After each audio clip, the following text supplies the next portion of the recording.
আসসালামু আলাইকুম। আপনারা জানেন যে গত 12ই ফেব্রুয়ারি বৃহস্পতিবার ত্রয়োদশ জাতীয় সংসদ নির্বাচন এবং গণভোট অনুষ্ঠিত হয়েছে। আমি সৈয়দ ইমরান সালেহ প্রিন্স কমিশনে 1 আসনে বিএনপি মনোনীত প্রার্থী হিসাবে এই নির্বাচনে প্রতিদ্বন্দ্বিতা করি। নির্বাচনে জনগণের এবং ভোটারদের ব্যাপক সমর্থন এবং সহযোগিতা থাকা সত্ত্বেও নির্বাচনে যে ফলাফল তাতে আমার কাছে একটা প্রতীয়মান হয়েছে যে ইলেকশন ইঞ্জিনিয়ারিং এবং একটা সূক্ষ্ম কারচুপির মাধ্যমে এবং এই ফলাফলকে ঘুরিয়ে দেওয়া হয়েছে। আমি এই ফলাফল প্রত্যাখ্যান করছি এবং এই সংবাদ সম্মেলনে আমার অভিযোগগুলো আমি তুলে ধরছি। প্রথমে আমরা যেটা লক্ষ্য করেছি যে ফলাফল শিটে অসামঞ্জস্যতা রয়েছে। এটা ফর্ম নম্বর 16। বৈধ ধানের শীষের ভোটগুলো বাতিল করা হয়েছে। প্রিজাইডিং অফিসার সিল ছাড়াই কিছু কিছু কেন্দ্রে আপনার ফলাফল শীট প্রদান করা হয়েছে। তারপরে অনেক জায়গায় দেখা গেছে যে ভোটের ফলাফলে অমিল এবং গরমিল রয়েছে। ভোটের আগের রাতে অর্থাৎ আগের 2 রাতে ব্যাপকভাবে সেখানে আপনার টাকা ছড়াছড়ি করা হয়েছে। টাকা, শ্যাম্পু, সাবান, তারপরে আপনার সেমাই, চিনি, বিভিন্ন দ্রব্য গ্রামে গ্রামে গিয়ে টাকা ছড়ানো হয়েছে। বিভিন্ন জায়গায় সাধারণ জনগণ এই যারা অবৈধ কালো টাকা গ্রামে গ্রামে ছড়িয়ে ভোট কিনতে চেয়েছে তাদেরকে আটকও করেছে। আমরা প্রশাসনকে জানিয়েছি, প্রশাসন সেখানে কয়েকটি জায়গায় গিয়েছিল যে তাদেরকে ছেড়ে দিয়েছে রহস্যজনক কারণে। উল্টো আরও যারা আটক করেছে তাদেরকে ভর্ৎসনা করেছে কেন তাদেরকে আটক করা হলো, কেন তাদেরকে আটকানো হলো। এই ঘটনাটা আমাদের কাছে মনে হয়েছে একেবারে একটা সূক্ষ্মভাবে প্রশাসন আপনার স্মার্টলি আপনার এই ঘোড়া প্রতীকে কিছু সহযোগিতা তারা করেছে এবং বিভিন্নভাবে এই কালো টাকা এবং এইসব ধরার পরেও তাদেরকে সেখানে ছেড়ে দিয়ে এসেছে। এবং একটি একটা ষড়যন্ত্র তো ছিলই। আপনারা জানেন যে আমাদের বিএনপির সদস্য সচিব আবু হাসান বদরুল কবির তিনি দীর্ঘদিন ধরে রাজনীতি করছেন এবং একজন পলিটিশিয়ান হিসাবে এলাকায় তার সুনামও রয়েছে। নির্বাচনের একদিন আগে হঠাৎ করে এই সহকারী ভূমি কমিশনার কোনো লিখিত অভিযোগ ছাড়াই সেখানে বিজিবি নিয়ে তার বাড়িতে অভিযান চালায় এবং তার বাড়িতে তছনছ করে তার আসবাবপত্র, তার ওয়ার্ড্রপ, বিছনা, বাতি। আমরা খবর পাওয়ার সাথে সাথে আমরা সেখানে দৌড়ে যাই। দৌড়ে গিয়ে আমরা সেখানে দেখেছি আমরা যাওয়ার আগেই সেই ভূমি কমিশন সহকারী কমিশনার সেখান থেকে চলে আসে এবং তার বাড়িতে তছনছ অবস্থায় পেয়েছি। এইটা আমরা পরবর্তীতে সাথে সাথে আমরা ইউনো এবং সরকারের ঊর্ধ্বতন কর্মকর্তাদের সাথে যোগাযোগ করেছি। তারা বলেছে একজন আরেকজনের কথা বলেছে না আমরা তো জানি না, আমরা জানি না। তারপরে আমরা বলেছি কোনো লিখিত অভিযোগ ছিল কিনা, কোনো লিখিত অভিযোগ ছাড়াই এভাবে তারা এটা করতে পারে না। বরঞ্চ এটা করে আমার সেই দলের নেতাকর্মীদের মনোবল ভেঙে দেওয়া এবং আমরা যারাই অর্থ বিতরণ করছিল, যারা নির্বাচনকে ম্যানিপুলেট করার চেষ্টা করছিল তাদের অভিযান না চালিয়ে আমার একদম নির্বাচন যারা হ্যান্ডেল করছে চূড়ান্তভাবে তাদেরকে এইভাবে এটা করে একটা আমার দলের নেতাকর্মীদের মনোবল ভেঙে দেওয়ার চেষ্টা করা হয়েছে। এটা একটা দৃশ্যমান একটা ব্যাপার ছিল, কিন্তু অদৃশ্যভাবে অনেকগুলো হয়েছে বলে আজকে আমাদের কাছে প্রতীয়মান হচ্ছে। এবং আরও কিছু ব্যাপার যেমন দেখা গেছে যে বিভিন্ন কেন্দ্রে পক্ষে বিভিন্ন প্রার্থীদের আপনার এজেন্ট ছিল, কিন্তু দেখা গেল সেই এজেন্টের ভোটটা হয়তো সেই কেন্দ্রে পড়ে, অর্থাৎ অন্য প্রার্থীদের এজেন্ট কিনে নিয়ে সেখানে আপনার ঘোড়ার প্রতীকের প্রার্থী সেখানে প্রতিবন্ধকতার সৃষ্টি করা হচ্ছে। যখন আপনার ইয়েগুলো গোনা হয়, ভোটগুলো বান্ডেল গোনা হয়, দেখা গেছে সেখানে এই ঘোড়া প্রতীকের বান্ডেলের মধ্যে বিএনপির 100 আপনার সেখানে ঢুকিয়ে দেওয়া হয়েছে, সেটা উদ্ধার করা হয়েছে। কোনো জায়গায় 96, কোনো জায়গায় 43, কোনো জায়গায় 20, 26 এরকম বিএনপির আপনার ব্যালট পেপার ঘোড়া প্রতীকের বান্ডেলে বা অন্য প্রতীকের বান্ডেলে ঢুকিয়ে দেওয়া হয়েছে। সেগুলো হয়তো কয়েকটা জায়গায় ধরা পড়েছে, কিন্তু অন্যান্য জায়গায় প্রিজাইডিং অফিসার, পোলিং অফিসারদের যে ঔদ্ধত্যপূর্ণ আচরণ এবং প্রশাসনের সেই আমাদের এজেন্টের ব্যাপারে এজেন্টের কাছে যে আচরণ, সেটা অনেকেই আমরা অসহায় ছিল আমাদের এজেন্ট। সেখানে তাদের আপনার সেগুলি রিকাউন্টিং সেখানে হয়নি। এবং দেখা গেছে ঘোড়া, কাঁচি এবং কি বলা রিক্সা, আনারস, প্রায় একই দল করেছে। আগের রাত্রেও আপনার ঘোড়ার মিছিল করেছে, পরের দিন তাকে কাঁচি মার্কার এজেন্ট দেখা গেছে, পরের দিন তাকে রিক্সা মার্কার এজেন্ট দেখা গেছে, পরের দিন ওই দিন নির্বাচনে যে তাকে আনারসের এজেন্ট দেখা গেছে। এরা তখন ওই কাউন্টিং এর সময় সমস্বরে এই আমাদের এজেন্টরা যখন এটা অনিয়মগুলো ধরছিল তখন তারা সমস্যারে তারা একই সাথে তারা এটার প্রতিবাদ করেছে এবং সেটা অনেক জায়গায় করতে দেয়নি। এবং পুলিং অফিসার প্রিজাইডিং অফিসাররাও সেই ক্ষেত্রে বলছে সবাই তো মানা করছে, আপনি কেন একাই কথা বলছেন। এই কথাগুলো বলে আপনার বিজিবি কল করে, অন্যান্য প্রশাসনিক কর্মকর্তাদের কল করে, সেখানে রাত হয়ে যাচ্ছে, তার তড়িঘড়ি করে সেই ফল ঘোষণা করা হয়েছে। কিছু কিছু জায়গায় আপনার রেজাল্ট শিটের সিগনেচারও নাই এবং অনেক জায়গায় অনেক জায়গায় মানে জোর জবরদস্তি করে আমাদের প্রিজাইডিং অফিসারদের, এজেন্টদের, নির্বাচনী এজেন্টদের সিগনেচার অগ্রিম নিয়ে নেওয়া হয়েছে। এগুলো একটা সূক্ষ্ম ইলেকশন ইঞ্জিনিয়ারিং বলে আমি মনে করি এবং এই জিনিসটা আজকে প্রতীয়মান হচ্ছে। এই মাত্র আমরা অলরেডি বিভিন্ন জায়গায় ঘুরছিলাম, এই মতো 40টি কেন্দ্রে ফলাফল আমরা ত্রুটিপূর্ণ, শুধু হালুয়াঘাটিতে, ধোবাউড়া তো আছেই, সেখানে তো আমাদের সেখানেও আমাদের এরকম বাছাই চলছে, সেখানেও আমরা আলাদাভাবে সেই সংবাদ সংগ্রহ করবো। এবং কোনো শীটের মধ্যে ফ্লুইড ব্যবহার করা হয়েছে, ওভার রাইটিং ছিল এবং হিসাবে গরমিল রয়েছে। এইভাবে অস্বাভাবিকভাবে ভোট বাতিল করা হয়েছে। এরকম ভোট আগে কখনো বাতিল হয়নি। আমাদের এজেন্টরা সেটার প্রতিবাদ করলেও সেই প্রতিবাদকে গ্রাহ্য করা হয়নি। এইসব করে আমার কাছে মনে হয়েছে যে এটাকে একটা সূক্ষ্ম ইলেকশন ইঞ্জিনিয়ারিং করে ধানের শীষের বিজয় এখানে কেড়ে নেওয়া হয়েছে। এবং এই যে টাকা দিয়ে, প্রশাসনের বিভিন্ন স্তরে টাকা দিয়ে, প্রিজাইডিং অফিসার এবং অন্যান্য জায়গায় টাকা দিয়ে কিনে দিয়ে এই কাণ্ডগুলো ঘটনা হয়েছে বলে আজকে আমাদের কাছে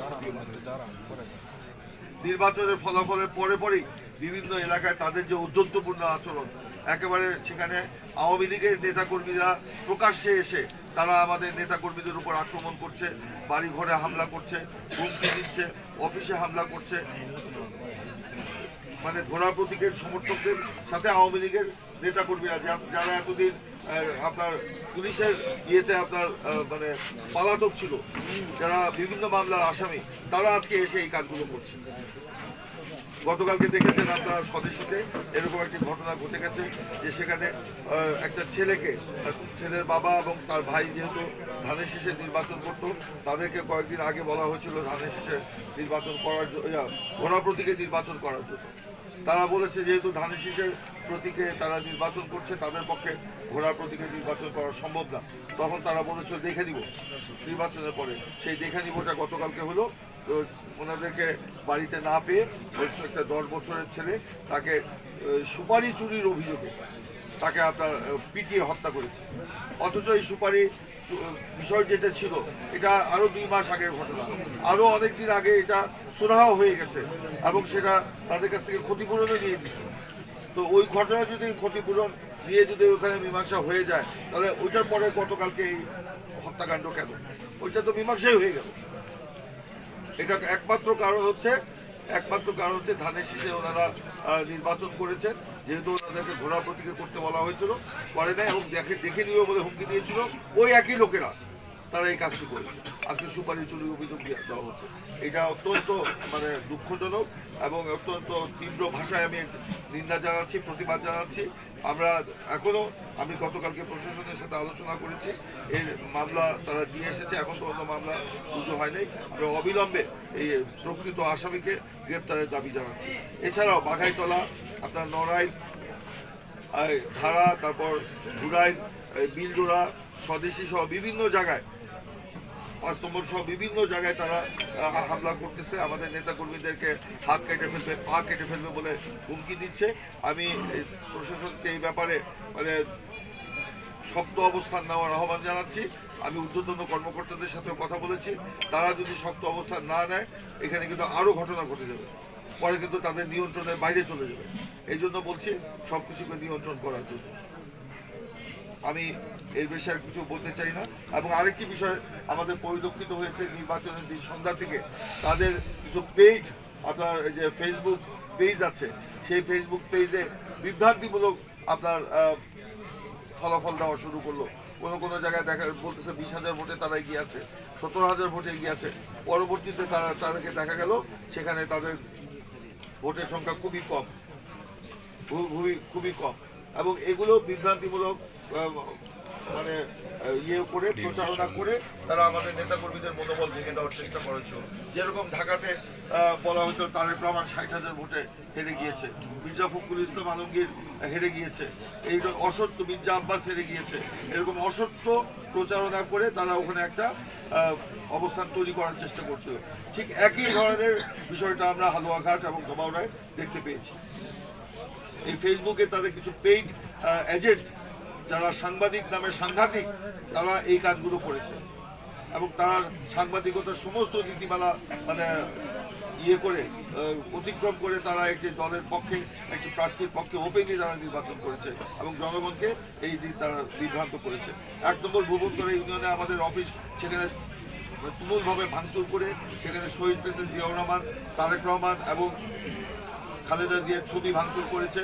ওখানে আমাদের 5 জন নেতাকর্মীকে নির্মমভাবে আহত করা হয়েছে, আক্রমণ করা হয়েছে। তারা এখন ময়মনসিংহ হাসপাতালে, কেউ হালুয়াঘাট হাসপাতালে চিকিৎসাধীন আছে। গতকালকে আমি তাদেরকে দেখতে গিয়েছিলাম। মামলাও হয়েছে এবং সেই কুখ্যাত শামীম যে আপনার সেখানে সন্ত্রাসী, তার নেতৃত্বে রামদা, তারপরে হকি স্টিক, রড দিয়ে বিভিন্ন ভুবনতলা ইউনিয়নে বিভিন্ন জায়গায় আপনার ঘুরে বেড়াচ্ছে এবং আমাদের নেতাকর্মীদেরকে হুমকি দিচ্ছে, যাকে পাচ্ছে তাকে আক্রমণ করছে। পুলিশকে জানানো সত্ত্বেও এই পর্যন্ত আমরা কাউকে গ্রেপ্তার দেখতে পাইনি, অথচ তারা প্রকাশ্যে ঘুরে বেড়াচ্ছে। আমি একটা দ্ব্যর্থহীন ভাষায় বলতে চাই যে এখন একটা ট্রানজেকশন পিরিয়ড চলছে।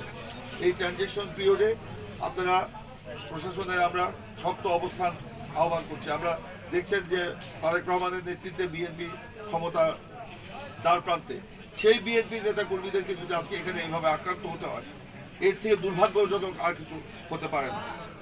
এখানে যেমন ওই ধোবাউড়াতে ধরেন এমনভাবে বাতিল ভোট করা হয়েছে, 49টি কেন্দ্রে প্রায় 2,500 ভোটকে আপনার বাতিল করা হয়েছে। এরকম কিন্তু অতীতে কখনো দেখা যায়নি, অস্বাভাবিক। এবং অধিকাংশ হচ্ছে ধানের শীষের ভোট এগুলো। এই জন্য আমরা নির্বাচন কমিশনে আমি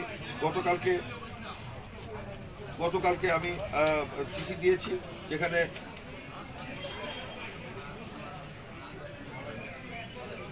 এবং ওই যে আরেকটা বললাম ধোবাউড়ায় যেটা হচ্ছে 2,500, 49টি এবং হালুয়াঘাটে 92টি কেন্দ্রে বাতিল ভোট দেখানো হয়েছে 3,500। এটাও একটা অস্বাভাবিক ব্যাপার। এবং এই যে বলছিলাম যে বান্ডেলের মধ্যে, অন্যান্য প্রার্থীর বান্ডেলের মধ্যে আমাদের ধানের শীষের ভোট আপনার দিয়ে 100 বান্ডিলও উদ্ধার করা হয়েছে, 100 বান্ডিলও উদ্ধার করা হয়েছে। 100 পেপার, সরি 100 বান্ডিল না, একটা বান্ডিলে 100 ধানের শীষের পেপার উদ্ধার করা হয়েছে, ব্যালট পেপার উপরে ঘোরা দেওয়া। এবং কোনো জায়গায় যে আপনার এই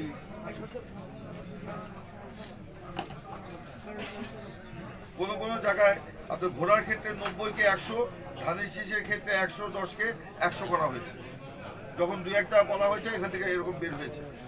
এটা তো কয়েকটি কেন্দ্রের আমরা অভিযোগ পাচ্ছি, এরকম যে সব কেন্দ্র হয় নাই তার কি আপনার মানে উদাহরণ আছে। আপনার বিভিন্ন জায়গায় সিসি ক্যামেরার সামনে আপনার গণনা করার কথা, বিভিন্ন জায়গায় সিসি ক্যামেরার আওতার বাইরে গিয়ে আপনার ভোট গণনা হয়েছে। একটি কেন্দ্রে তো অভিযোগ পেলাম সিসি ক্যামেরা যেখানে আছে সেখানে আপনার ভোটই গণনা করা হয়নি, আরেকটি পক্ষে যে ভোট গণনা করা হয়েছে। এগুলো অত্যন্ত মানে গর্হিত কাজ এবং আমরা তীব্র প্রতিবাদ এবং নিন্দা জানাচ্ছি। আমরা চাচ্ছি এই নির্বাচন স্থগিত থেকে আমরা পুনরায় ভোট গণনা করা এবং আজকের এইখানে যে আমরা এজেন্টদের সাথে বসলাম তাদের যে বক্তব্য, সে বক্তব্য থেকে আরো নতুন তথ্য চলে আসছে। সেখানে আমরা কয়েকটি কেন্দ্রে আমরা পুনরায় ভোট গ্রহণের আহ্বান জানাবো, আমরা কয়েকটি কেন্দ্রে আহ্বান জানাবো এবং অন্যান্য কেন্দ্রে ভোট পুনর্গণনার আহ্বান জানাবো, ভোট প্রদানের আহ্বান জানাবো।